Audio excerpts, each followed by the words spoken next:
کوفے والوں نے ہزاروں خطوط تو لکھے تھے، لیکن جب حضرت مسلم بن عقیل رضی اللہ تعالیٰ عنہ کوفے پہنچے تو چند دن بعد بہت سے لوگ پیچھے کیوں ہٹ گئے۔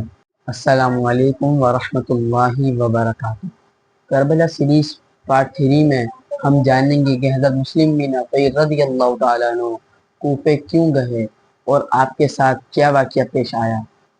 امام حسین رضی اللہ تعالیٰ عنہ نے حالات کا جائزہ لینے کے لیے اپنے چچا زاد بھائی حضرت مسلم بن عقیل رضی اللہ تعالیٰ عنہ کو کوفے روانہ فرمایا۔ ابتدائی طور پر آپ رضی اللہ تعالیٰ عنہ کا استقبال کیا گیا اور آپ کو حمایت کا یقین دلایا۔ ابتدائی طور پر حالات موافق دکھائی دے رہے تھے، لوگ بیعت کر رہے تھے اور امام حسین رضی اللہ تعالیٰ عنہ کو آنے کی دعوت دے رہے تھے، لیکن حالات بدل گئے۔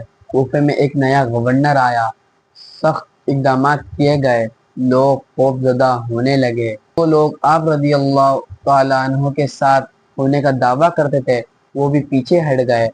آپ رضی اللہ تعالیٰ عنہ اور آپ کے دو صاحبزادے جو آپ کے ساتھ سفر پہ گئے تھے تقریباً تنہا رہے۔ ایک وقت ایسا آیا کہ ہزاروں حمایتیوں میں سے ایک بھی باقی نہ رہا۔ یہ خبر امام حسین تک پہنچی۔ اب آگے کا پارٹ جاننے کے لیے کربلا سیریز پارٹ 4 ضرور دیکھیں۔